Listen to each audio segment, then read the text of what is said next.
Library, and am pleased that you have joined us for the 2020 College of DuPage Constitution Day event. Our theme is the 100th anniversary year of the 19th Amendment. The right of citizens of the United States to vote shall not be denied or abridged by the United States or any state on account of sex. 100 years sounds like a long time ago, but my grandmother graduated from the Chicago Art Institute years before she gained the right to vote. We should consider, beyond the obvious civil rights associated with voting, how including the perspective of half the population influences not only who is elected, but also which legislative priorities are enacted. Attaining full civil rights is a very long, often messy process. As I reviewed the National Constitution Center's exhibit, The 19th Amendment, How Women Won the Vote, I was reminded of the similarity of the arguments associated with the Equal Rights Amendment 52 years later. I look forward to hearing the panel discussion with Professors Goldberg, Heffernan-Panicky, Mitrani, and Mortensen. Stephanie Quirk will now be speaking. Hello. My name is Stephanie Quirk, and I am a coordinator of student life here at the College of DuPage. It's my honor to be introducing the panelists who will be speaking today at our Constitution Day celebration. But before I do, I'd like to go over some brief housekeeping notes so everyone on the call can participate today. All attendees are muted and cannot be seen during the presentation. Please note that this presentation is being recorded. While chat is disabled, if you have any questions, there is a Q&A box where those questions can be submitted. There will be 2 times during this presentation where questions will be answered by our panelists, once around the midpoint and once again before we end our time together. So that being said, I would like to move on to introduce our panelists today. David Goldberg is a professor of political science and has taught here at COD since 2003. He is interested in electoral laws, monitoring, and international organizations. Maureen Heffernan-Panicky, she teaches here as an assistant professor of political science. She has a BA from American University and an MA from Johns Hopkins School of Advanced International Studies, where she focused on international economics and development. She is currently writing her dissertation in order to complete her PhD in political science, comparative and urban politics at the University of Illinois at Chicago. Melissa Mortensen, she is an associate professor of political science here at COD. She is interested in local and urban elections and politics. Previously, she taught for 4 years at Dominican University. She is a former alderman's assistant and building and zoning consultant. This past spring, she released the 3rd edition of her book, 21st Century Chicago, which discusses the political, social, economic, and governmental conditions of Chicago as it transitioned to a global city. Sam Mitrani. Sam teaches as a professor of history here at COD. Sam is a historian of the police, labor, and Black history. So the next voice you will be hearing is Sam Mitrani. Thank you. I want to first start by thanking the committee, and especially thanking Taya and Steph for introducing me. I must admit that I have never been on such a well-organized panel. It's kind of remarkable, and it's a model that I'm going to have to try to copy. So what I want to talk about today, if you can show the first slide, is the radical history of first-wave feminism. We often identify first-wave feminism, which is the fight for the right to vote, as if it was a fight focused specifically on voting as an end goal. And what I want to talk about today is that actually many of the people who fought for the right to vote were fighting for issues that went way beyond simply voting. Partially, they were about the issues that people thought they might be able to address through voting. So I want to start this by talking about just a few of the individuals who were involved in this fight. And I want to emphasize before we even go into the individuals, this was a big fight. The right to vote is not something that was granted to people. It took more than 100 years of struggle in order for women to win the right to vote. So if you can switch to the next slide. Can you guys see my slides? I can't. No? Okay, fine, I'll just keep talking anyway. The first person I want to talk about is a woman named Sojourner Truth. She's very famous as an abolitionist. She's famous for a speech that she gave. She's not so famous for something that I find very interesting, which she was a slave in New York State. New York State is the North. And she was a slave until 1827 when she escaped. This is a couple of years before New York was going to abolish slavery. So sometimes I have students ask me, why would she escape, but she only had to wait 2 years? 2 years is a long time to be enslaved. So she was a fighter to abolish slavery. This is actually really important. The original movement for suffrage was linked integrally with the movement to abolish slavery. Those two fights were considered to be one and the same. At the famous Seneca Falls meeting, which is considered to be often the beginning of the first wave feminist movement, Frederick Douglass is a participant. Many other people who were abolitionists were participants. And these two fights were seen as part of the same fight to get rid of the oppression that many people in this country faced. Although this is going to create a big problem. Once slavery was abolished and Black men were granted the right to vote, eventually with the 15th Amendment to the Constitution, passed right after the end of the Civil War, there was a big fight within the suffrage movement. Should we support this or not? Sojourner Truth broke with some of her former comrades like Douglass over this question. Sojourner Truth was also quite a radical economically. Right before her death, Sojourner Truth fought for the right for formerly enslaved people to have control over the land that they lived on, that they had worked. She said, we worked this land, we earned the right to own this land.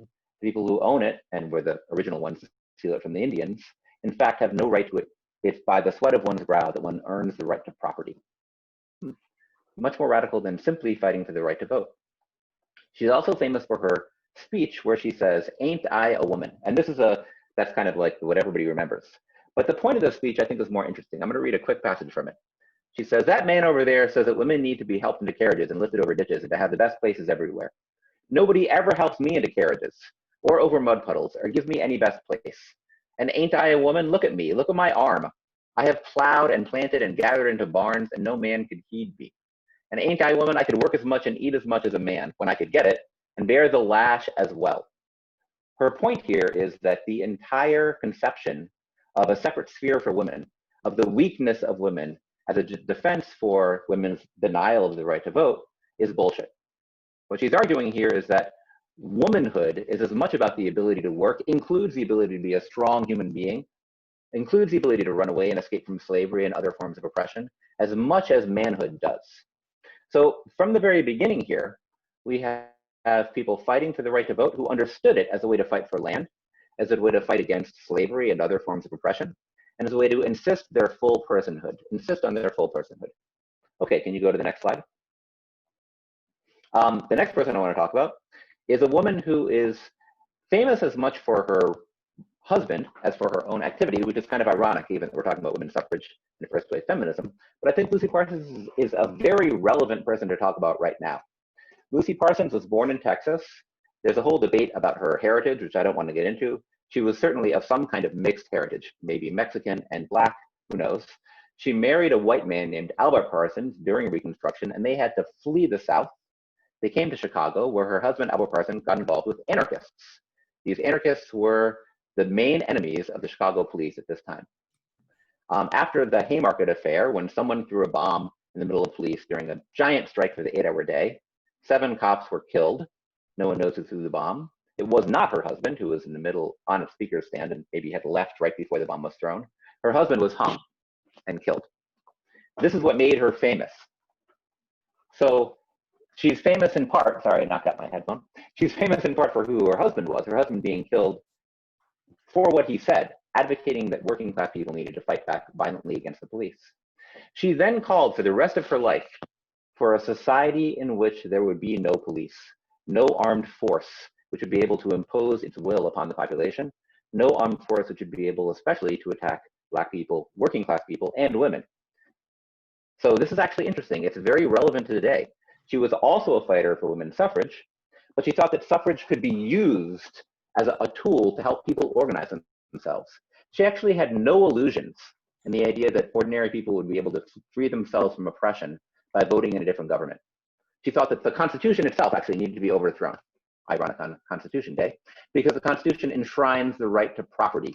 She thought that had to be abolished, and to do that, ordinary people would have to fight the police. But they might be able to use elections to help organize themselves to do so. Pretty radical, not just saying we need to get elected.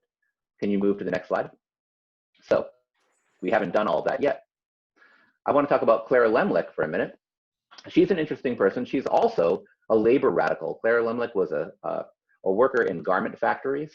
She was the main leader as a teenager of the famous 1909 uprising of the 20,000. Probably you guys haven't heard of it, most of you people listening to this.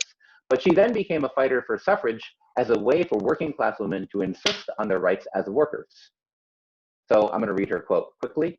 She said, "The manufacturer has a vote, the bosses have votes, the foremen have votes, the inspectors have votes, the working girl has no vote. When she asks to have a building in which she must work made clean and safe, the officials do not have to listen. When she asks not to work such long hours, they do not have to listen. Until the men in the legislature at Albany," she's in New York State, "represent her, as well as the bosses and the foremen, she will not get justice, she will not get fair conditions." That's why the working woman now says she must have the vote. But to be important, to make a really important point, Lemlich did not stop with the right to vote, even though she insisted upon it. She insisted on the right to vote as a way to achieve safety for working class women. Does anybody know what happened right after this uprising of 20,000? I can't hear you, so you can't answer me, but I'm used to putting questions into discussions. What happened right after this is a triangle fire where many women burned to death in this giant fire because there's no safety precautions. Because women did not have to be listened to. Working class women did not have to be listened to. They could not use their vote to pressure politicians. Okay, the last woman I'm actually going to talk about on the next slide is a woman named Elizabeth Gurley Flynn. Elizabeth Gurley Flynn is one of my favorites. She was known as the Rebel Girl. She was a daughter of Irish immigrants who grew up in New York and insisted on her right to be a speaker. She was actually famous as a teenager for giving soapbox speeches around New York City.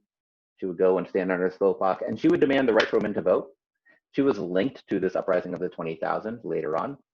She demanded that women workers have the right to safety, but also that they have the right to the equal wages with men. And she became a leading member of the industrial workers of the world, if you guys have heard of this.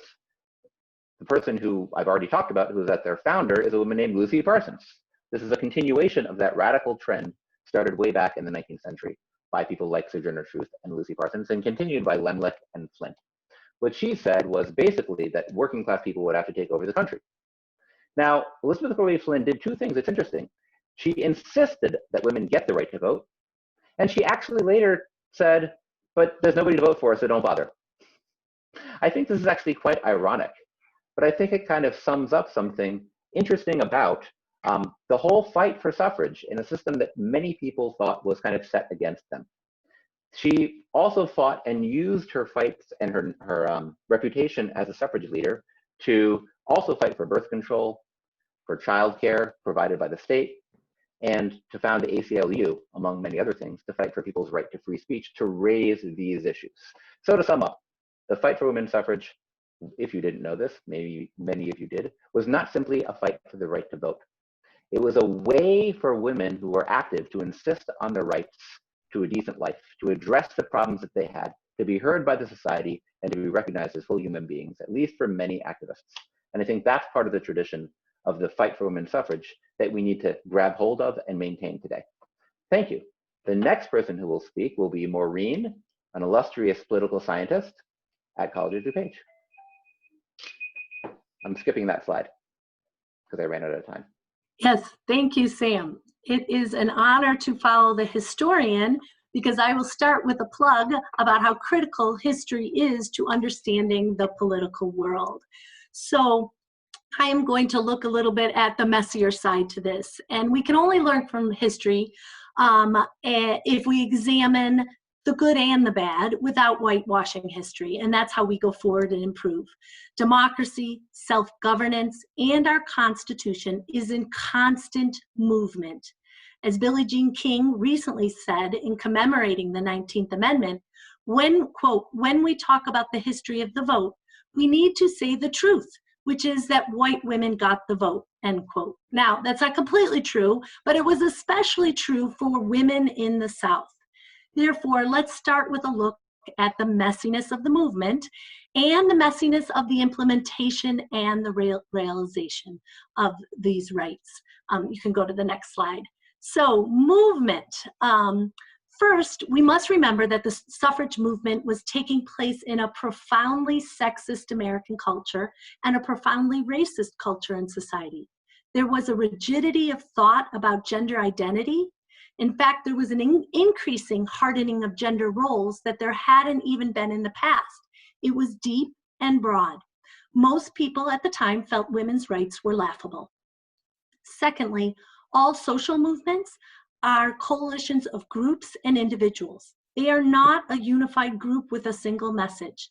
They are therefore fragile, but the unifying of these disparate groups can bring power. The movement was also a movement that spanned 3 generations, and the activists learned how to pass the torch and how to mentor younger generations. But nevertheless, it was a messy movement, and it embodied all of the ugliness of the time.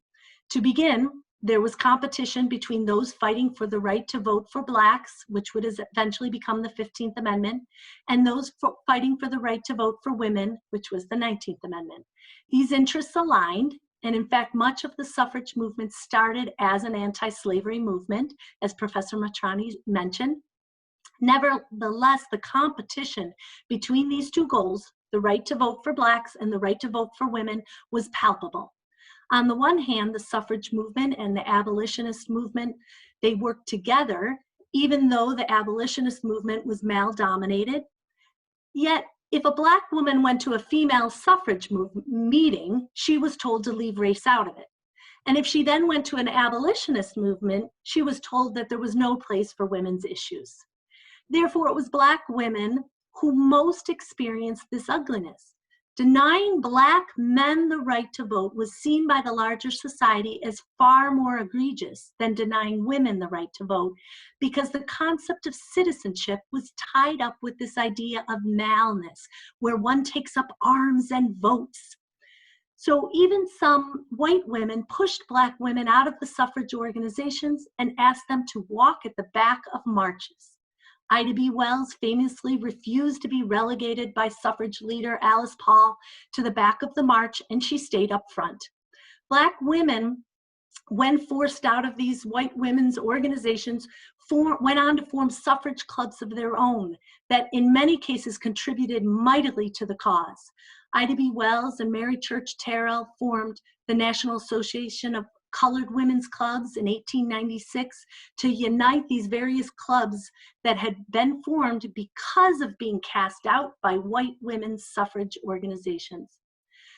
There were also tensions between the inside-outside strategies in all social movements that we see today, we've seen across time. So too for this movement, there were those who had more radical tactics in the street, and there were those who took more insider tactics in the political system. They needed both, as most social movements do, but it was an imperfect movement, and it is hard to find an unsullied hero in all of this.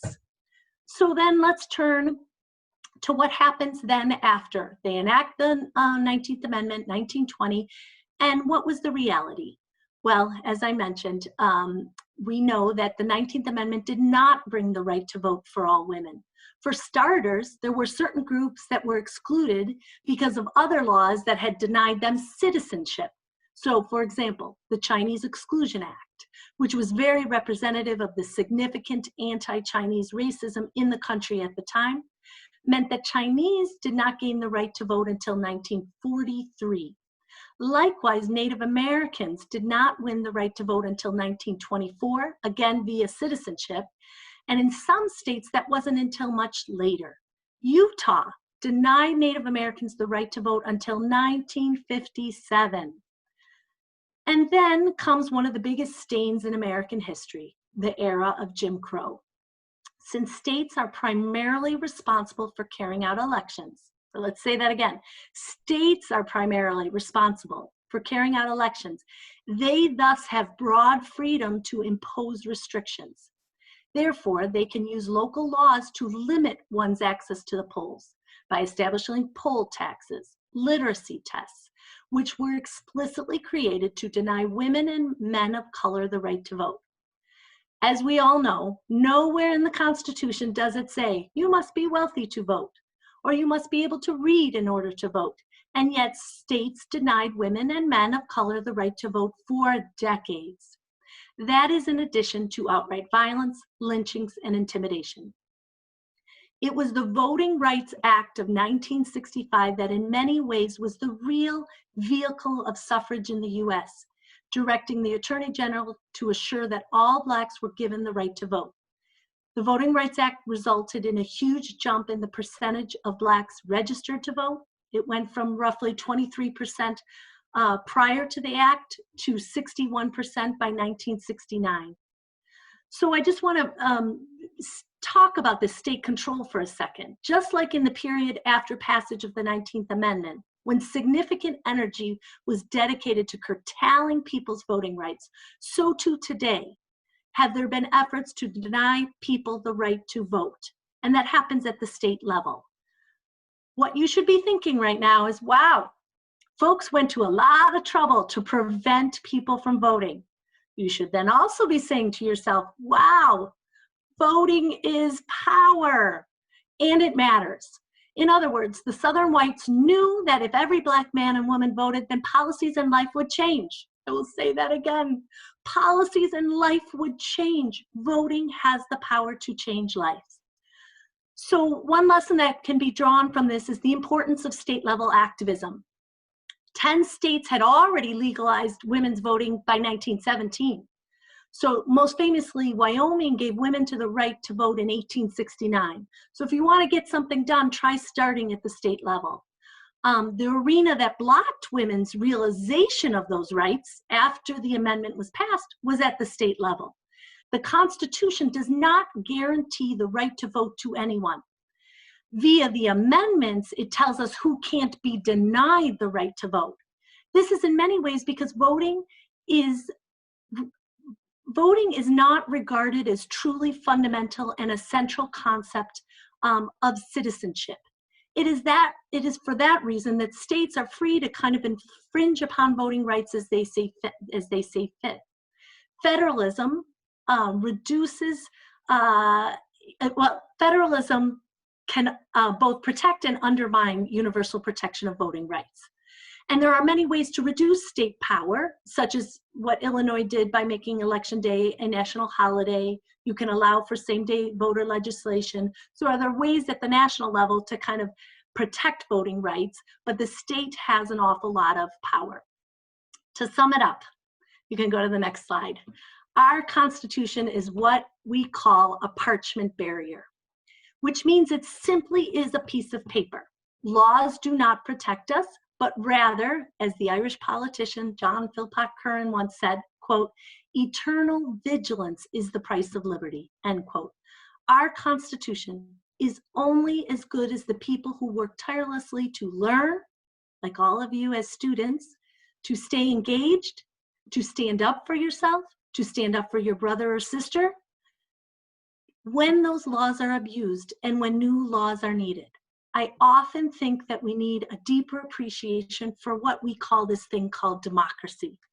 We never get there to where we want to be, just as we humans are never perfected. Rather, think of democracy as a constant dance, a constant fight for power, and it's in constant motion.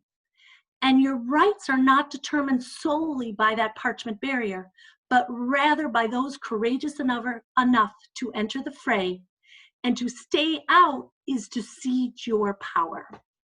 So that's it, and I want to thank you, and I will now turn it back to Stephanie.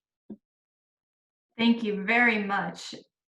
At this time, we have the question and answer box open. So if you have questions that you would like to pose to our panelists today, please use the Q&A box to share those questions with us. I do have two that we were going to start with today. The first question, as voter turnout decreases among young people, do you think there are people who might take offense as women and other minorities fought for those rights for people not to use them? I'll start. First. Oh, you want to start? Go, Missy. I want to argue with you. You go first. Great. Well, that's a great way to start. I think that probably, I'll just say from my own personal experience, that people already have, right? I'm probably a third wave. I come from that third wave. And as voter turnout has gone down, already we're hearing from women in their 60s and 70s that this is something that they've fought for. I've certainly heard from my mother and my aunts and my grandmother that this is something that they fought hard for and that we should use it, right? That the vote is something that is the be all and end all. So maybe I'll tee Sam up that way by saying that we have this thing, right? That is the answer to everything. And shouldn't we be using it? Sam? I'll say voting made effective changes, it would be illegal. And that the people who fought to win the right to vote were absolutely right to do so. I totally agree with Marina and Missy that denying people the right to vote is a way to deny them power, to deny them citizenship. I think that winning the right to vote made some difference. But I think that ultimately we're faced today with a voting system that constrains us within a system that offers no answers. Somebody on the chat asked, are there parallels between the protests that resulted in the 19th Amendment and the protests about racial justice we see today? How are you going to vote this problem away of racial justice and police brutality when we see the Democratic Party running every single police department that's murdering all these people, and the Republican Party, embodied by Trump, saying all this crazy racist shit? I think it's a perfect example of how, I'm not telling people not to vote. I'm not going to. If you want to vote for one of these two parties that defends the system, go for it. But if that's all you do, then you're not doing very much. So I don't think that you guys would even disagree with that. But I'm not offended if you don't want to vote. I would totally agree. There's what we call in political science, right, the difference between thick and thin democracy. And so thin democracy is very transactional. It's I got the vote, so I'm going to vote, and I express my preferences that way by doing this voting thing. But then that's all I have to do. But that's not enough, right? Thick democracy is that participatory element, right, that Maureen was talking about and that you talked about a little bit in your presentation, Sam, which is like getting out there and being part of civic organizations, civic institutions, meeting your neighbors, doing things with your neighbors, being part of organizations that help your neighbors. I cut you off. Burning the cities if necessary. Oh, you said what I was going to say, Missy. That was perfect. And burning the cities. Let's not, yeah. We have another question. This question, I think, may be relating to Maureen, your presentation, although of course we'll open this up. Can you talk about the divide between white women and Black women during the right to vote, specifically as it relates to women's suffrage march in 1913? I don't know if Sam, as the historian, wants to take that one. The one who brought up the march, so I will defer to you first. Okay, so well, I speak to generally. I don't know the specifics about all the individual marches, but that I do know that this divide, it just was so palpable. And you know, I think if I were a Black woman at that time, it would be really hard to continue to work with the white suffrage activists. Now, saying that, not all white suffrage activists were racist. There were many who were not, and the movement aligned, as Sam had said early, those movements came out of the same, in fact, the movements came early, the early parts of the movement were for universal suffrage and equal rights, and they even used these words of human rights very early on. So in the beginning, it was like, let's give it, shouldn't we all have the right? And it really, I heard somebody recently talking about how if you think about why we in early Americans broke from Britain, it was because people were acting on our behalf. And the way it is for women, women were seeing that their husbands would vote on their behalf or their fathers would vote on their behalf. So the whole concept was that no longer do we want anybody voting or acting on our behalf. So it came out of this whole universal idea of equal rights.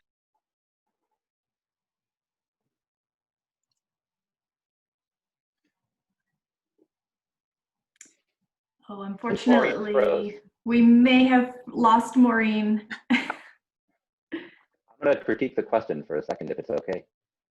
please do. I think that framing, I don't know anything about that specific march, but I think that framing the question as simply division between white and black women and white and black activists is a little too simple. You had within the suffrage movement and the women's rights movement at the time, which gets called the suffrage movement really later because people fought for all kinds of stuff. They fought for the right to own property, the right to divorce, they fought for the right to have the unions, they fought for the right to not be enslaved. All these were parts of a general first wave feminist fight, which is called suffrage after they win the right to vote, as if that's all people were fighting for. But it wasn't at the time. And among both black and white people fighting for these rights, you had a giant diversity of opinion. There were some white feminists who were extremely racist and accepted all the racist assumptions of their time. There were others who were revolutionaries and thought the whole system needed to be overthrown. And there were black women who thought that they needed to be extremely proper and accept the whole idea of how women should behave in order to be heard. And there were also black women who said we need to break from that and assert our right to be humans and not have to conform to traditional gender norms. So among white and black women, it's a little too easy to simply say that they were set against each other by race. Really, it was about people's political perspectives and opinions. And those crossed racial lines. Thank you. And it looks Maureen's joined us once again. Sorry about that. No worries. Did you want to finish your? No, I've set it up. Okay. Yep. We have quite a few questions here. This is the intermediate question and answer. We will have one after, so if we're not able to get to your question in this moment, we will have a second Q&A. I would like to visit on just a couple other questions here. And perhaps this speaks to Sam's last comment in terms of the simplification of just black and white. One attendee would like to know, what about Latinx women? When did they receive the right to vote?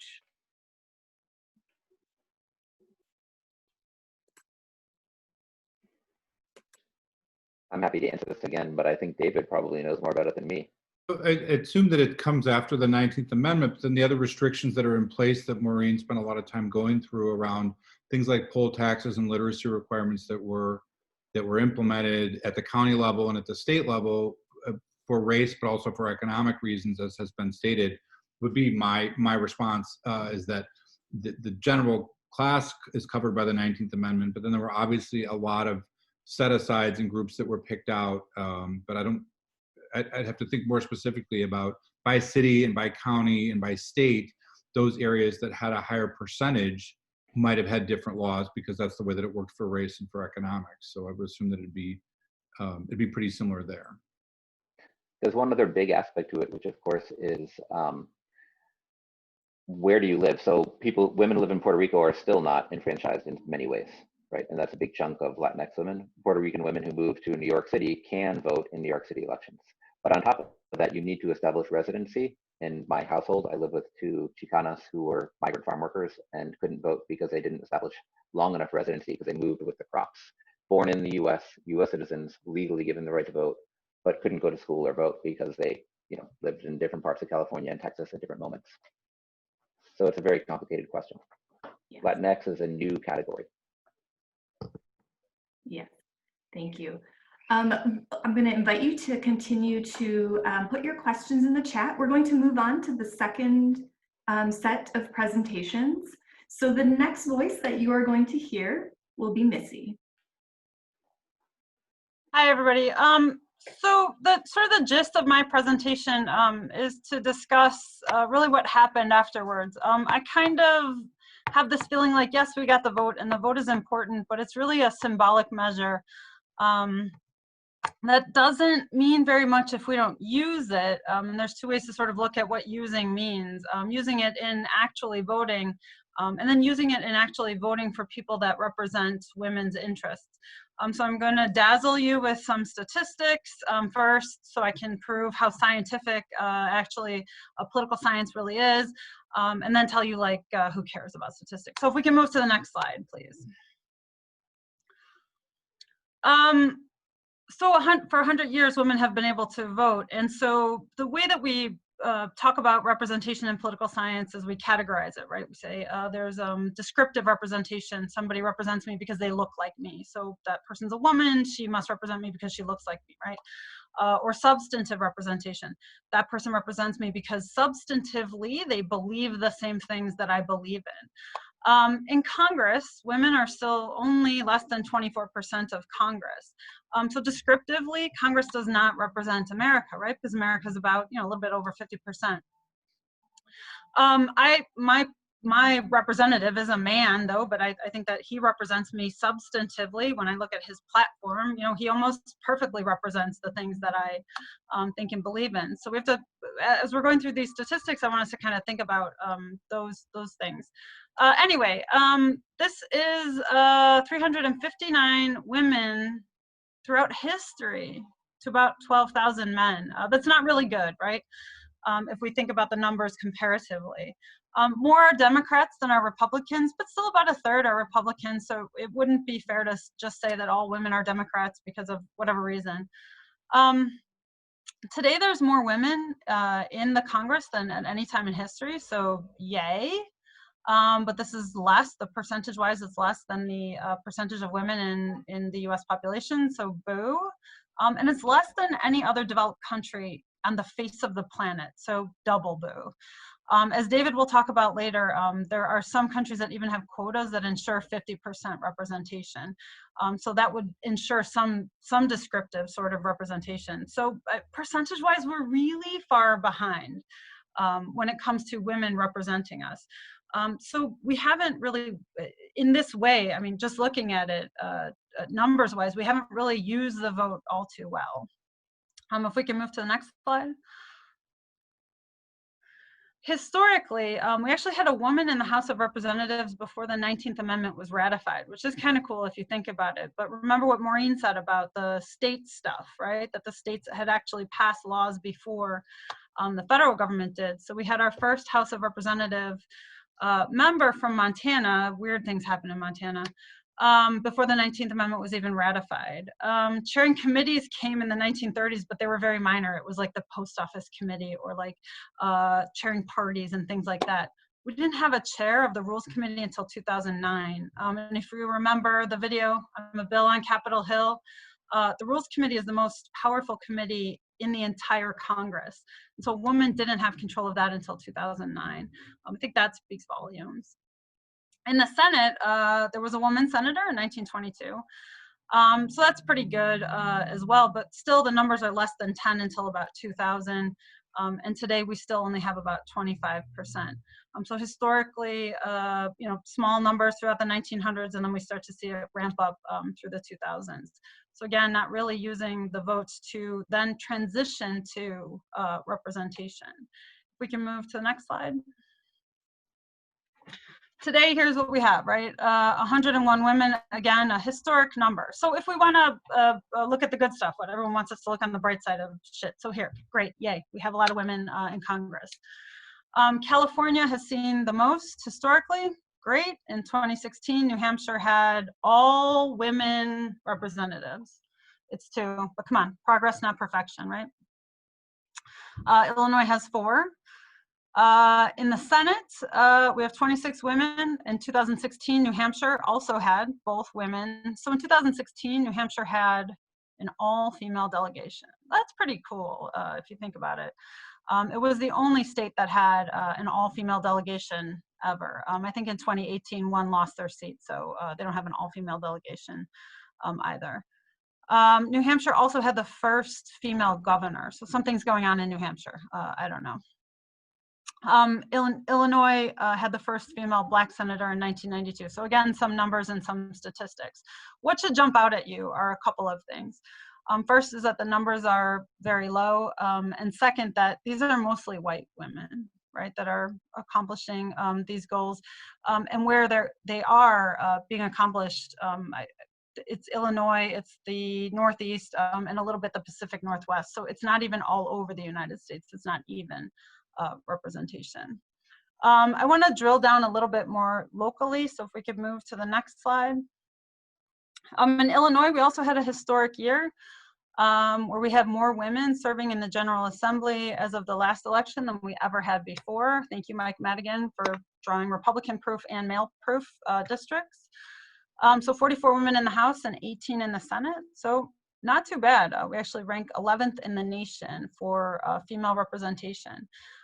We have what we call a pink wave in 2018, more women winning elections statewide at every level in Illinois. So we might be doing something right. In Illinois, we've also had more women of color winning elections than in most states in the United States.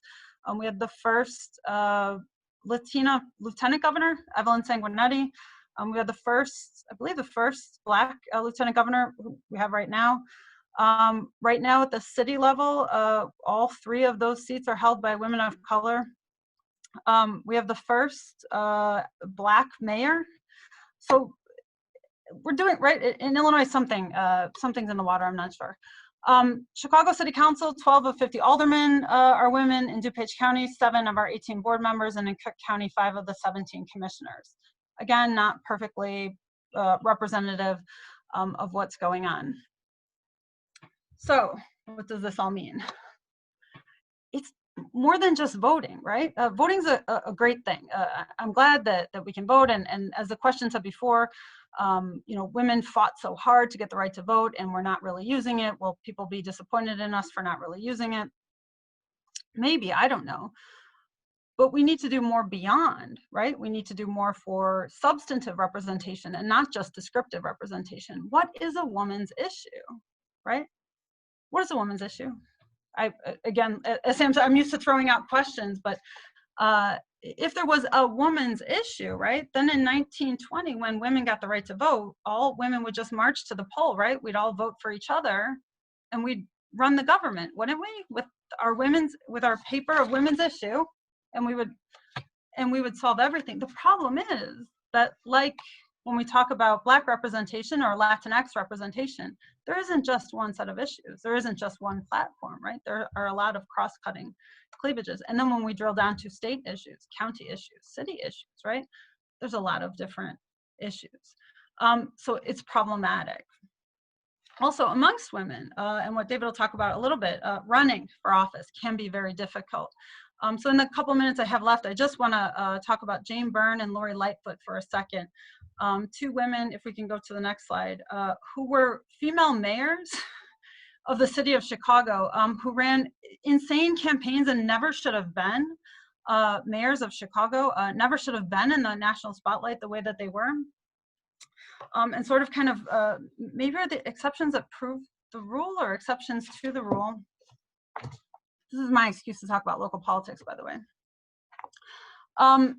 The city of Chicago is the only big city in America who's had female mayors. Ask yourself why. Again, we are the only ones to have done these things. I can't give you that answer. And we've had 2. In 1979, Jane Byrne won mayor of the city of Chicago, coming out of a cabinet where she was the only woman to run. In order to win election, well, there was a terrible snowstorm, right? The current mayor couldn't plow the snow, and so she was able to win, but she beat Richard M. Daley. She beat the son of a previous mayor who had an amazing establishment behind him, an amazing patronage machine behind him, but she didn't run on women's issues, right? She ran like a man. She had to be more manly almost than the men that she was running against, and won the election. The first, and at the time, Chicago was the 2nd largest city in the United States. A complete shock, right? Served 1 term, and then later was beat by Richard M. Daley. 30, 40 years later, right, Lori Lightfoot wins and becomes the first Black female mayor of a big city in America. How does Lori Lightfoot win? Lori Lightfoot, who nobody even heard her name, right? This time 2 years ago, no one even knew who she was. She was polling around 9%, and then all of a sudden, 6 months later, becomes mayor of the city of Chicago. Again, sort of comes out from behind, but has to run her campaign not on women's issues, right? Has to run her campaign more like a man than most men do. The significant thing about her race is that she's in a runoff, not with another man, not with another woman, but with another Black woman. Again, another Black woman who had to run a campaign again, like a man. So the lesson again here is that the idea of women's issues, I suppose, and the vote not necessarily translating to women just then becoming, right, then taking over, right? So I think on that note, I am going to end. I believe my time's up, and pass it over to David.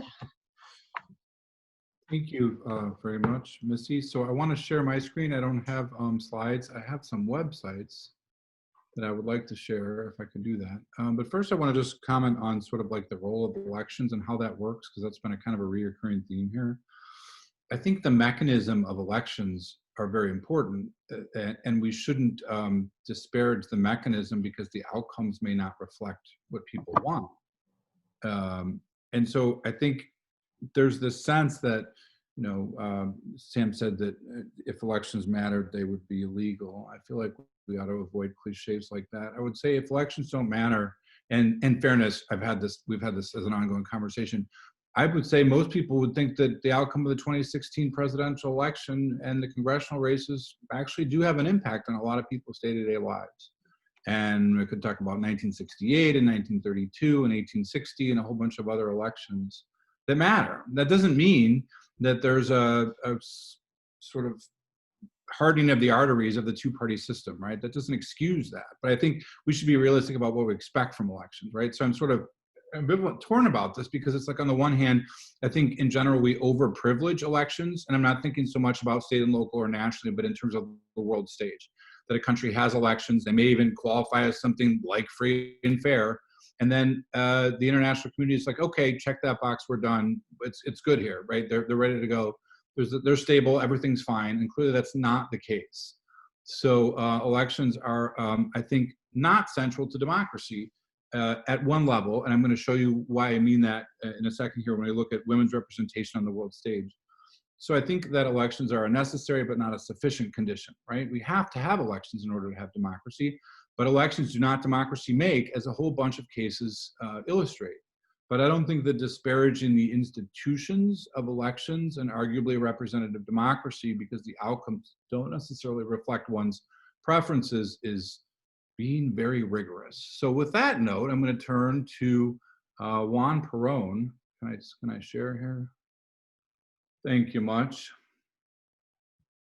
Here you can see Juan and Eva Perón. So Juan Perón was a military leader, a dictator who was also elected twice to be the president of Argentina. So why am I starting off with Juan Perón? Well, in part because under the legislature in Argentina in 1947, a law is passed that gives women suffrage.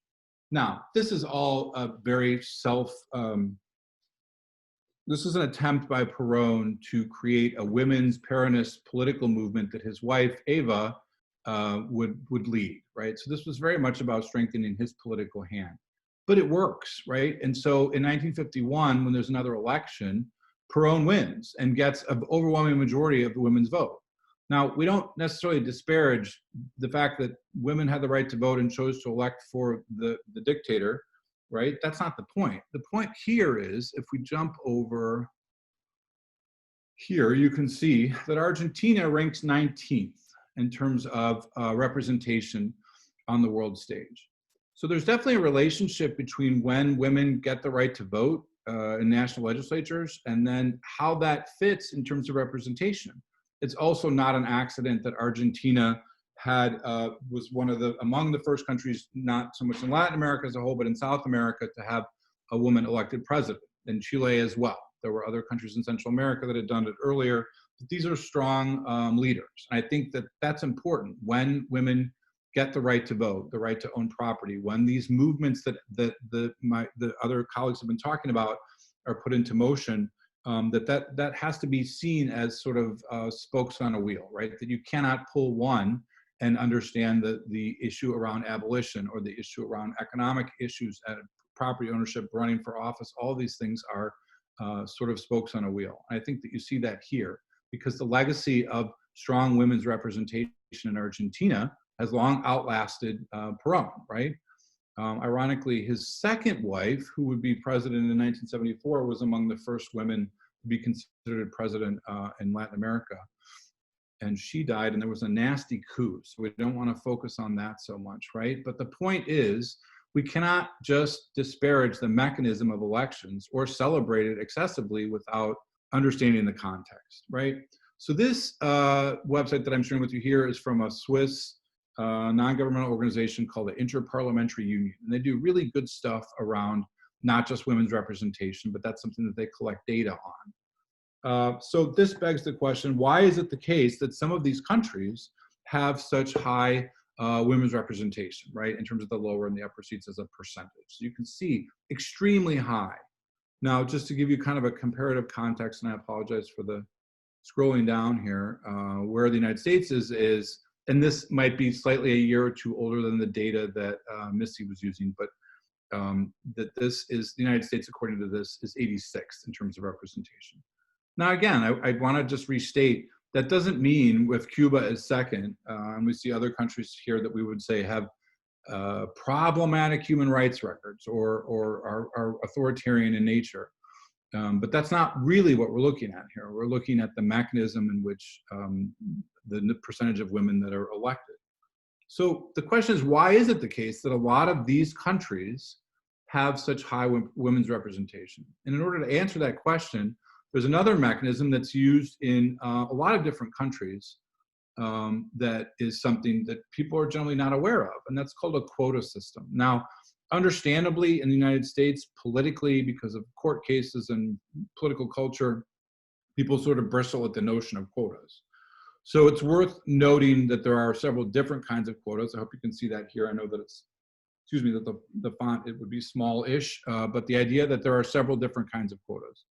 The one on the bottom is that political parties voluntarily engage in that. The second one would be in the Constitution, or that the legislature would pass quotas around how many candidates. And then finally, at the national legislative level, that there would be set-asides of seats entirely.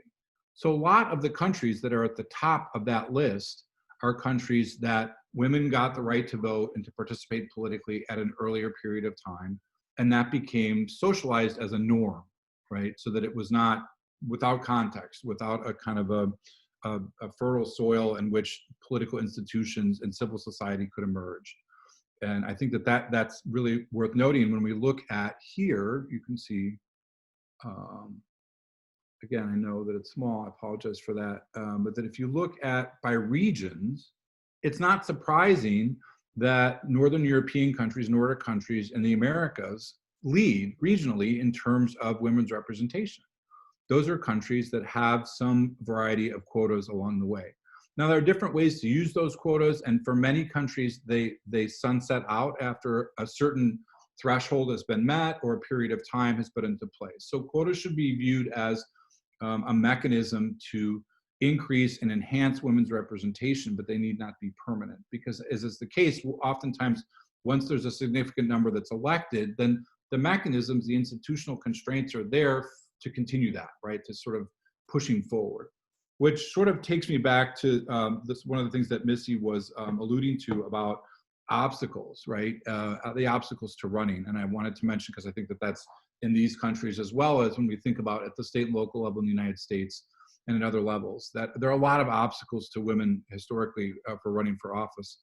But campaign finance would be one of them, right? So the idea that raising money historically has been very much an old boys club, and who got it and who didn't was tied into some of the patronage factors that Missy and Chicago politics represents for the good, the bad, and the ugly.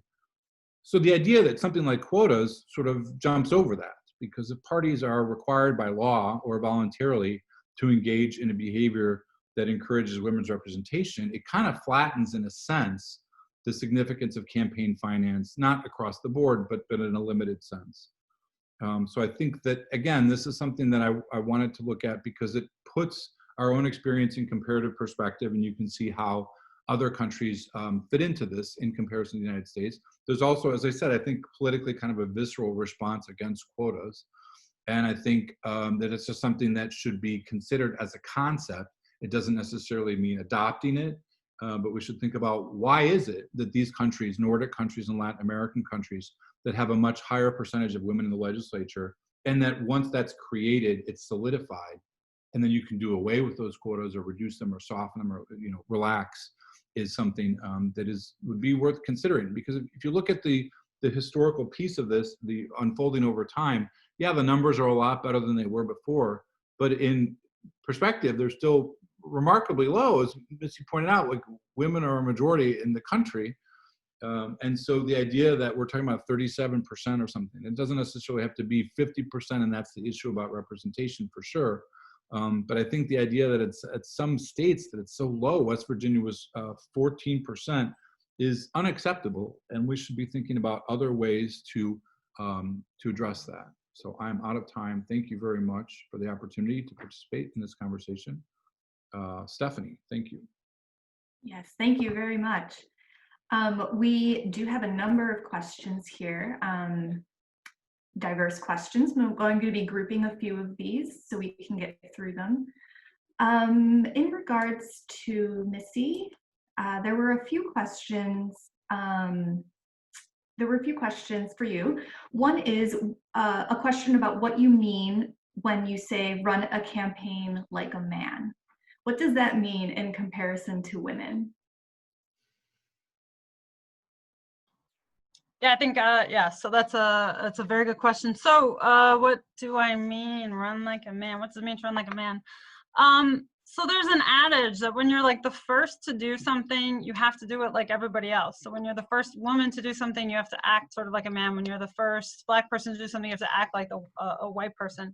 So what I mean is that when Jane Byrne ran her campaign for mayor, she couldn't run on what are traditional women's issues. And let's think about what traditional women's issues were, what women's issues were more likely to be in the 70s. These were probably things that were more like, that were more childcare related or more sort of like fair pay related issues, and she couldn't run on those. She was part of what we call the Old Boys Network, and especially in City Hall, that Old Boys Network meant being part of Daley's patronage army, and being part of that old power network, right? So she couldn't act like sort of when we think of like softer issues like family and school and education, she couldn't focus on those sorts of things. So she had to play the power game the same way that any other alderman or any other guy who was running for office did.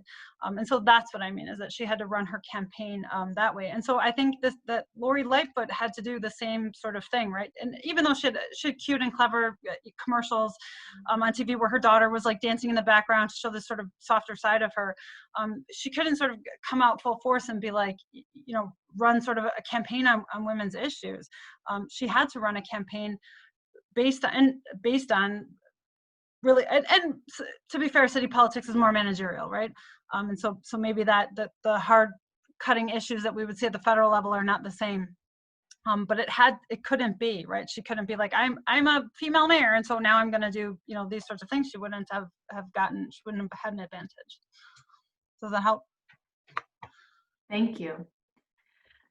A related question to those two mayors. Did an increase in women voting contribute to either Jane Byrne's or Lori Lightfoot's mayoral wins? So I'll say, not having the statistics from Byrne's race, probably not. What led to hers really a confluence of, so I made a joke about the snow, but it really, that's like, it's not Old West, there was a gigantic snowfall. The mayor could not clear the snow in time, and that's what you have to do when you're the mayor of a city. You have to do that sort of stuff, right? You have to get rid of the garbage, the rats, the snow. You have to get the police out there when there's people who are legitimately asking for things that belong to them. And when you can't do that sort of stuff, then they vote you out of office. And so what Jane Byrne was able to do effectively was to say, hey, he can't be a good mayor, but also to throw into question, there's a lot, this is a much larger story, right? It has to do with the machine, and it has to do with patronage politics. But she was able to question what Richard M. Daley could do for the city. Thank you.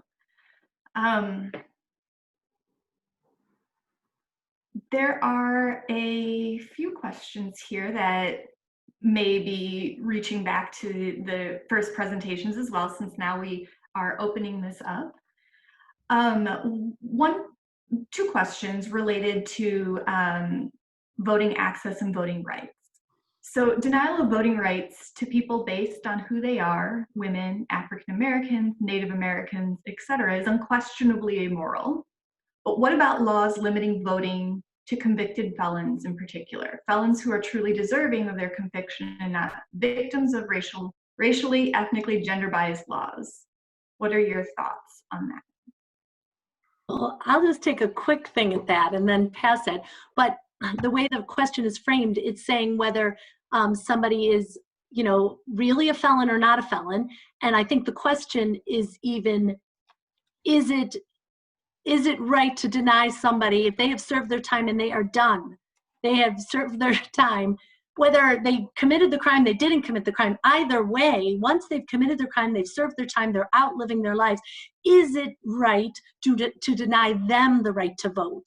And I would argue that there is clearly it is not right based on our understanding of a democracy and citizenship. But secondly, you'd have to say that there are ulterior motives for denying felons the right to vote. And most people would argue that that is race-based, because many African-American men, being one of the largest groups being convicted of felons, are then denied the right to vote for life. So you are taking power away from a certain constituency. So I think it doesn't matter whether it's egregiously wrong if you didn't commit the crime in the first place and you were poorly treated by the criminal justice system. But either way, it seems to go against every tenet of our democracy. So yeah, if I could just jump in real quick, there's if you look at the variation across the states, you basically have 3 states, and that's Iowa, Kentucky, and Virginia, that disenfranchise a felon conviction for life. But then there are a couple of other states, Maine and Vermont, that allows everyone to vote, whether they're in jail or not. The tremendous variation that reflects the voting rights that I think Maureen started off talking about in terms of this is determined at the state and county level is fantastic for a lot of areas. We also see that this is exploited to tremendous advantage historically with the use of the poll tax and Jim Crow laws. And then here as well, the idea that you steal a car or drug trafficking or whatever it is, and you can vote while you're in Maine or Vermont, yet if you commit the same crime in Iowa, you lose your right to participate in the political process, does not make sense and does not even begin to sort of square with the aspirational ideas that we have about one person, one vote, let alone the idea that if you've been convicted and you've served your time, you've served your debt to society, the idea that you would then have another penalty that would follow you for the remainder of your life flies in the face of what we think about with fairness. Now, Florida voters, not that long ago, supported the idea of allowing people with felony convictions in Florida to participate in the process. And then the legislature overruled that by saying, okay, that's fine. If you have a felony conviction, you can participate in the electoral process as long as you don't have any fines or outstanding debts due to the court system, which is a backdoor way to accomplish the same goal. Because poor people of color in particular, are at a profound disadvantage if you have to pay court fees, and then it compounds interest, and you're going to be underneath a financial burden that is going to prohibit you from voting regardless of the felony conviction. So this is just another mechanism to try to sort of undermine what seems to make sense to people, that depending on the felony conviction, there are certainly felony convictions where reasonable people would argue could be grounds for not voting. But in general, the idea that you have this huge disparity across the states doesn't make any sense. And that the legislature would overrule the will of the people when it comes to Florida is extremely problematic and has implications for elections, to Maureen's earlier point. Thank you. Speaking of Maureen, this is a question for you. This question is, Maureen mentioned that voting gives us power, but based on the last election, it does not feel like it because the person who won the vote did not win, and it seems the popular vote did not win. It seems like the Electoral College was the one who decided the election. Can you comment? Yes, terrific question, first of all. So yes, we have a couple of difficulties, right? Many people no longer support the use of the Electoral College. But whether you do or you don't, one of the one of the factors that explains why the popular vote does not match the electoral vote is what we call the winner-take-all system. And that is the way in which we count electoral votes. So for the Electoral College, if say, I think is Illinois 22 electoral votes? 20. And 20, okay, so say we're 60% Democrat, 40% Republican, whoever gets the majority, that's called winner take all. They take all of those votes. They take all 20 and it goes in the Democrat pile. Or if it were the reverse, if Iowa had 60% Republican.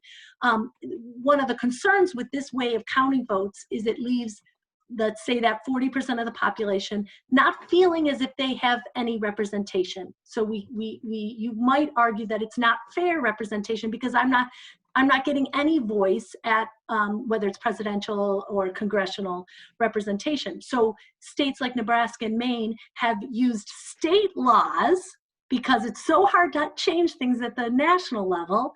They go around and they change the state laws to count those by proportional representation, which would mean if 60% of Nebraska goes Democrat, 60% of those votes go to the Democratic candidate, 40% go to the Republican candidate. So in essence, if we changed our electoral rules, this is just one example of how we count votes state by state by state, you would essentially kind of undermine the Electoral College because then the votes would reflect the popular vote. But to the question, to the person who asked the question, what I would say is, how do we change that or any of this? You change it by getting involved in the system. And as everybody has said, that is not limited to voting, but voting is a powerful way to get engaged in that sphere. And there are others, protest, you know, as I think Missy said very well, the thick democracy. But that's the only way we get past this. What I think people feel is the popular vote isn't reflected in the 2016 presidential outcome, therefore I disengage. Disengaging doesn't get us anywhere.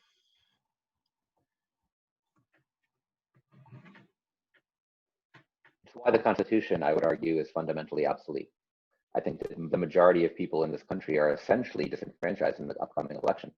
I mean, if you look at the polls, you look at what the New York Times reports about the few battleground states, these are the states that are going to decide the election. I'm not going to vote for president. And part of the way I can defend this to people is because it actually doesn't matter. Because if it's close enough in Illinois that there's any question about Biden or Trump winning, then Biden will lose. If I'm not going to vote for Trump, right? But that's because Illinois is a Democratic state. And if you're in California, it's a Democratic state. And if you're in, Alabama, it's a Republican state. And we know this. So the election comes down to really just the voters, the presidential election. Obviously, local politics matters. I'm not denying that, Missy. But the presidential election fundamentally comes down to 5 or 6 states, and that's been true for a long time. And it's one reason I think we should celebrate some of the positive things of the Constitution. I think we'd all be for the First Amendment. I'm kind of for the Second Amendment in a weird way. But the idea that you're going to organize the fundamental voting structure of the country the way it's laid out in the bulk of the text of the Constitution, not the amendments, is something I think we need to fundamentally rethink and set up a system based on actual elections. If we're going to call ourselves a democracy, which I think we should be. Can I make a pitch for the third Hip professors love to talk about proportional representation, which I'm afraid Professor Goldberg might be alluding to in a second. I agree that the Constitution is probably obsolete-ish, but the Electoral College functions exactly the way the Founding Fathers wanted it to. And this difference between the popular vote and the electoral vote is going to continue the more we continue to urbanize, right? It's just going to continue to get worse, and these battleground states are just going to continue to and there are plenty of incentives to keep it that way, not just fundamentally electorally. There are. So Professor Goldberg, please tell us how hip a parliamentary system would be. I think it addresses some of these issues. And Maureen gave the example of 2 states that allocate their electoral college votes differently because they can, because any state can allocate them how they want. And the national popular vote enables, in Illinois, one of the things that Rod Blagojevich did was a legal thing that Rod did was to say that the state's electoral college votes will go to the popular vote winner. And there are a whole bunch of states that have moved towards that. It's not enough to account for the 270 electoral college votes to win, but it's getting closer at some point in the future.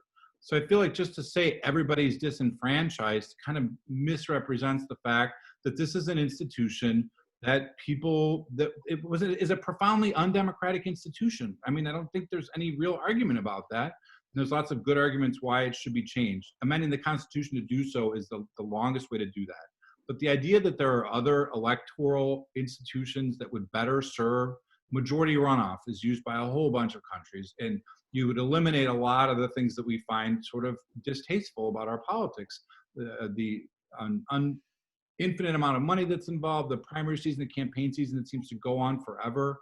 In a majority runoff system, you can do this in 8 weeks and you can accomplish the same goal and have a national primary. Problem fixed, everybody's franchised, let's go. The difficulty in terms of making that argument to people, which I also find sort of unacceptable, is that it's complicated, right? But at the same time, we can think about other countries in the developing world that have much higher rates of illiterate voters, and they're able to use, what we would consider to be far more complicated electoral systems, and with 40 to 50% of the population that cannot read or write effectively, they're still able to do that. I'm thinking of Peru in particular. So there are other ways to do this. We just sort of, I think most people who have grown up in the system assume that it's this way. I think clearly, even by intent, the Electoral College is undemocratic, and it's time to move on. And there's another way to do that. I would also sort of counsel against saying the entire document and all the articles are obsolete. And I want to make a push for the Third Amendment: no quartering of troops during an underappreciated. No. So there are a lot of places that I think you're right that they're not. That it's not aging well, and there's a way to address that, right? In other words, the institutions are a reflection of the strength or weaknesses of the societies in which they're embedded. They're not divorced from that. And so I think that that's worth bearing in mind, that just criticizing the Electoral College, to me, is not the same thing as throwing out the amendments and the articles. Baby with the bathwater. I agree. Let's not hurt babies. I see that we are approaching our 1:15 time. However, we do have more questions. So I just want to honor the time for those who do need to head to their next engagement. But we're going to continue taking questions. Speaking of the Founding Fathers and the historical perspective, I have a question here in regards to the Founding Fathers. So did the founders consider giving women suffrage? What did revolutionary women have to say about women voting, such as Abigail Adams, Eliza Hamilton, and Martha Washington? He said, don't forget the ladies. That's what Abigail Adams said, right? But they forgot the ladies. So my understanding, maybe somebody else knows more about that historical understanding. My understanding is our framers did not consider women, as they had all these wonderful, lofty words about equal rights and right. And I guess I'll just say, I find it when I teach about this, and you teach about the thinking that went into the formation of our country, it's really cool. John Locke and Jean-Jacques Rousseau, and they're breaking with this tradition where monarchies decide anything. And all of a sudden, there's this idea of natural rights and that we as individuals can govern ourselves. Like, that's pretty awesome, right? And yet they didn't include the ladies. So I don't like to remember that, but yet it was there, and it was real. I don't think that they forgot. I think they made very conscious decisions. And I think that, as Missy and David have pointed out, they weren't like making a mistake by setting up the Electoral College. They knew exactly what they were doing. And I think part of this is something that people have to remember in the time of the revolution. I'm going to be more nuanced than usual here for a second and say that as limited as the American Revolution was, and as much as it was led by slave owners and by people who were like merchants taking advantage of the British Empire, who wanted to retain the wealth created by their enslaved people. That's the main driver of the American Revolution, and for many people, including George Washington. At the same time, they were willing to go pretty far in trying to keep a society kind of held together, not unleash a revolution like they were going to see in France a few years later, and yet try to implement some of these Enlightenment ideas that Maureen mentioned, like natural rights. And I think the thing that they were really afraid of, that they write about a lot, is the decline of deference. The society that they're breaking from is a society based on very, very formally defined ranks. And people on a lower rank owe deference to those above them. To give you a crazy example, like if you went to Harvard University, every single student at Harvard University was ranked from like best to worst based on their rank within the Massachusetts colony. And if number 17 sees number 15, number 17 takes off his hat to number 15. And if number, 372 sees number 17, number 372 takes off his hat to number 17. It was a very clearly ranked society. And there's a sense that that's how societies can function and be stable, and everybody needs to know their place. And the process of the revolution itself broke that deference down in every way you can imagine it. For one thing, probably 1/3 of the enslaved people fled. The majority of the people who were enslaved who fought in the revolution fought for the correct side, the British side. By the way, if we had lost the American Revolution, we'd be slightly better off. It's called Canada. But clearly, like, there was a big fear that this is going to break the family. This is partially rooted in religion, and the founders write about this a lot, that they're afraid that the breakdown of deference was going to lead to a breakdown of family relations. It was going to lead to a breakdown of slavery. It was going to lead to a breakdown of the wage-labor relationship. And most of all, it was going to be something that challenged the whole of the society. So they are absolutely like racist, sexist assholes on one level. But on the other level, there's a reason why they decided not to give women the right to vote, the right to own property, etc. And it was this whole concept of separate spheres, that men would represent their women in the electoral process.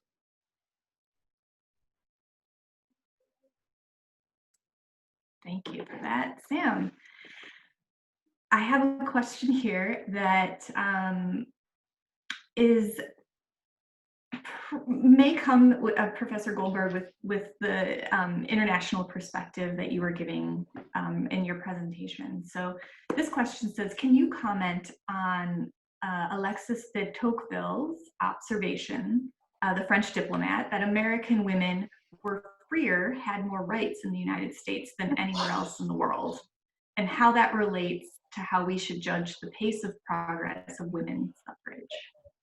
And perhaps this is a historical piece, obviously, he's from the 1800s. Right. So Democracy in America, the book that he writes, he's comparing the United States to sort of the idea that there was less of a rigid class system in the United States, and in terms of patterns of land ownership.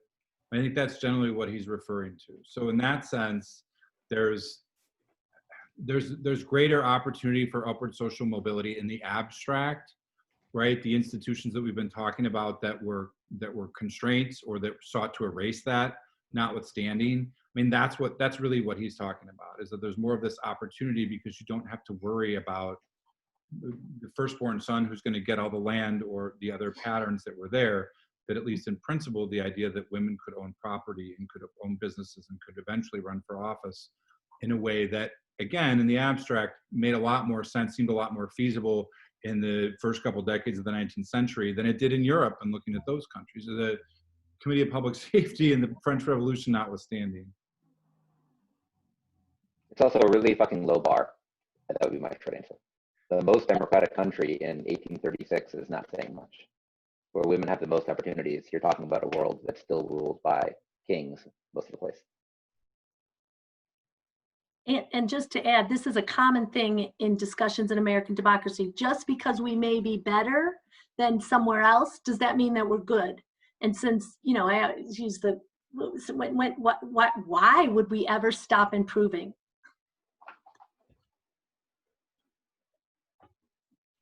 A question about the women's suffrage movement. Were there any outside factors or players that aligned themselves with the women's suffrage movement that may have actually harmed the movement itself?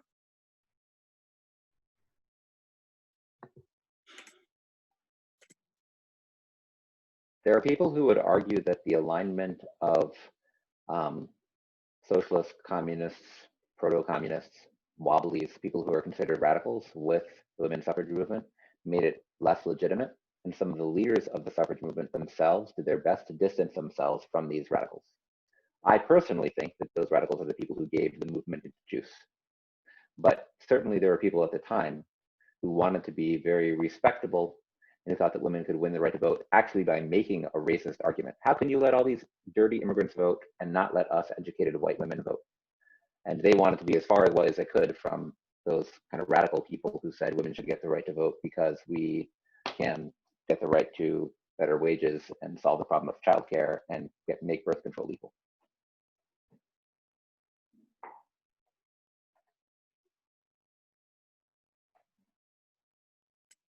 Okay. And then I do have a final question here. This is it seems a bit general perhaps, but why does it seem that there is usually a lot of resistance to change? And I guess this could go, you know, to everyone in terms of perhaps the difficulties and challenge of the women's suffrage movement. We'll open it that way. Well, change is hard, right? Very hard. I think that immediately made me think of is a very famous political scientist named Herbert Simon, who talks about the concept of satisficing, right? So we have these problems with these conditions that exist, and then we do something like we say, here, women, have this amendment. Now you can vote. And so it's something that's tangible, and we can see it, and now we can do it, and we can go make these votes. And it's like, okay, ladies, you got your vote. Now relax. You know, everything's fine now. But at the end of the day, you know, is it? You know, I still, as a female in political science, have a harder time getting a job than a man because of how I'm perceived. As a woman who worked for an alderman, I had a much tougher time in City Hall than my male counterparts. I had to endure, you know, not just discrimination, but outright sexual harassment. Just doing my regular job on a daily basis. So, you know, getting the vote didn't do, let's be real, it didn't do shit for me working in City Hall. But hey, we got the vote, and it's been 100 years and we're wearing white here. But so I think people just get, they get exhausted, or they get sort of like activism fatigue. And by the way, like, I'm a white woman, I'm pretty privileged, aren't I?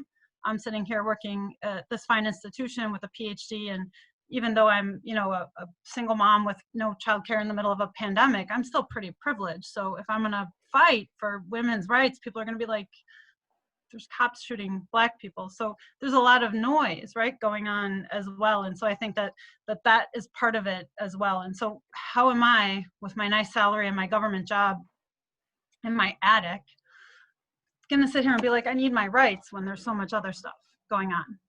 So that's what I'll offer.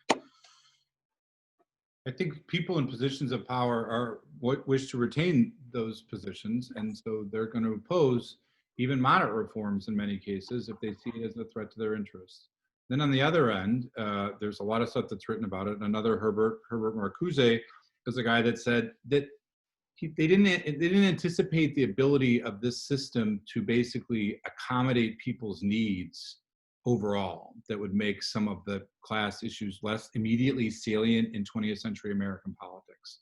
So what he's politely saying is, there's enough football and there's enough beer in Monday Night Football to sort of make people forget about some of these deeper issues. There's more complexity to that for sure, but I would say change is hard. And if you look historically, it in a sense, it should be. If it was too easy, it'd be more instability. It should be a broad social movement that calls for sort of things like women's suffrage and civil rights and electoral college reform. All those things require a broad, multifaceted coalition of people to be working in that direction. And we should not be surprised when our tech overlords decide that they don't really want that, and that they think that there's something getting in the way of that. That shouldn't come as a surprise. It's in a sense, like the issue is, I'm almost like, it's not so much why is there such resistance to change, but it's also surprising that change occurs at all against that backdrop of this sort of like ironclad oligarchy, if I might, right? Sort of in that way. So it's always surprising when it does change. So within a relatively short period of time, within one generation, if you think about sort of LGBTQ rights within this country, when you think about, and I'm not equating the two, but something like drug laws and sort of a bipartisan focused attempt to rethink drug laws, if you'd said 25 years ago that those two things were going to happen within a generation, I would have been very surprised. I am not equating that to the struggles that are going on in the country, or the fact that a significant percentage of the country continues to be mired in poverty and not know where their next meal is, or the fact that we among industrialized countries cannot provide paid childcare and time off for people. Those are failures. Those are failures, institutional, personal, political, those are failures.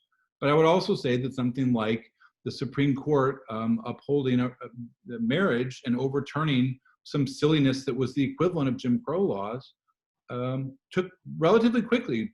Public opinion moved, the needle moved very quickly within 20 years from people have been much more reticent to it, to basically saying, yeah, of course, well, I don't care, why would that be an issue for me? And that didn't take 150 years. I mean, I'm not minimizing the struggle and Stonewall that starts in 69 and all that, but I mean, in a larger sense, public opinion changes in 1994. There's a state case in Hawaii that starts all this, and then it culminates at the Supreme Court, and people are living that, right? I think the only thing that I would say, sort of in closing, is we don't expect. I don't ever expect that institutions are the avenues or the agents of change. People are the agents of change, and then eventually the institutions catch up and they respond to the will of people. But we shouldn't ever expect that the Supreme Court or Congress are going to lead on any of these issues. They're going to respond to what they see as a need on the ground. I'm going to take it in the opposite direction, although I agree with everything that David and Missy said, which is rare.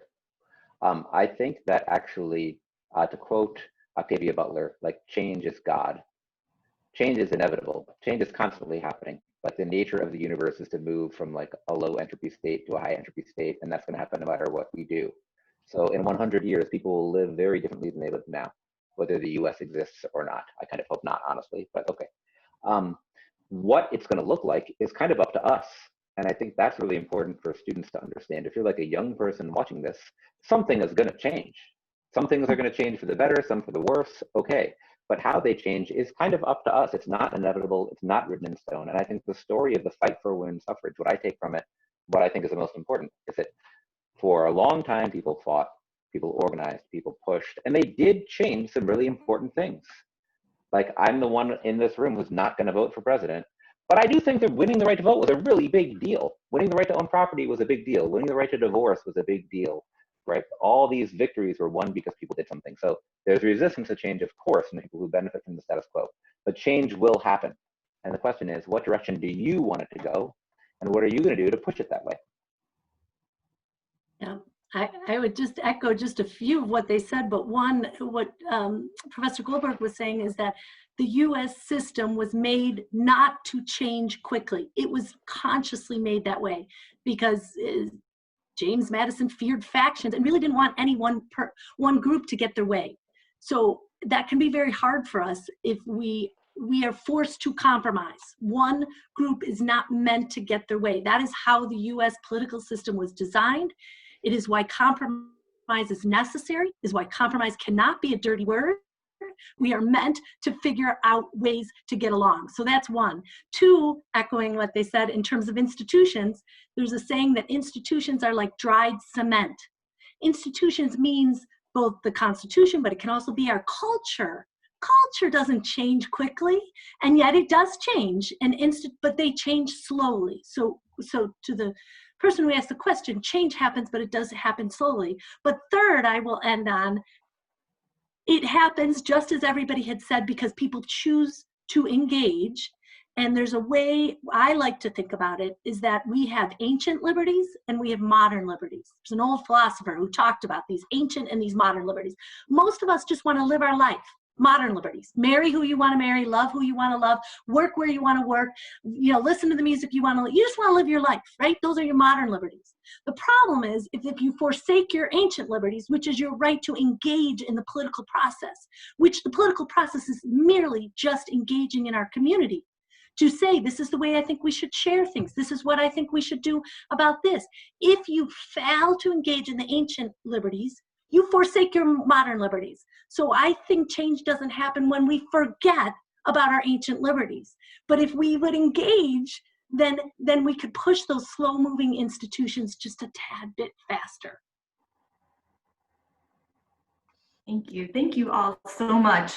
At this time, I am going to be turning over the floor to Professor Forst. And Yes. it was my pleasure to join you all today and be a participant in the conversation. Thank you. Excellent. Can you guys hear me? I am just bubbling over. Woo! Good afternoon. I am Taya Forst, the chair of the Constitution Day Committee, a state mandated but college celebrated annual event. And as you can see, no matter where we are and no matter who you are, there is some exciting and sexy conversation going on regarding the Constitution. Wow, wow, wow, wow. Why is this not a learning community? I'm still asking myself that question. I'm always inspired, encouraged, and moved to action after hearing from our most talented colleagues and esteemed faculty. Thank you for your willingness to take an additional responsibility during a trying time for so many reasons. Professor Sam Matrani, Maureen Heffernan-Panecki, Melissa Morrison, David Goldberg, as well as our illustrious moderator, Student Life Coordinator Stephanie Quirk, and her wonderful assistant, Jen Charles. Don't forget, the conversation continues tonight with the celebration of the 19th Amendment with Dr. Christina Rivers at 7 p.m. You can check the Constitution Day website to get that information. A special thank you to the Dialogue Over Distance team, especially Amy Chambers, Joan DePiro, and Lou Demas, to the diligent and excited Constitution Day Committee, who completely had to change their lives to accommodate what we needed to do to celebrate our Constitution. To Jen Charles, Sally Fairbank, Christine Kickles, and Robert Moorhead, thank you, thank you, thank you. I enjoy working with each and every one of you. To the entire COD community and participants, we say thank you, and we cannot do this programming without your support and attendance. To my supportive boss and colleague, Dean Marianne Honeycutt, thank you for backing us both in deed and dollar. She began with the words of the 19th Amendment, and its effects are still being seen today. No matter your political leaning, you must admit that this amendment led to the first woman being named a major party as a presidential candidate, and this took almost 100 years. No matter your political leaning, you must admit that this amendment led to the first woman being named by a major party as a vice presidential candidate, and this too took almost 100 years. Now I challenge you, make your vote and your voice count. Remember, you will not be disappointed with tonight's presentation with Dr. Christina Rivers from DePaul University. Enjoy your day and see you later. Have a wonderful afternoon.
Okay, I think everyone is out.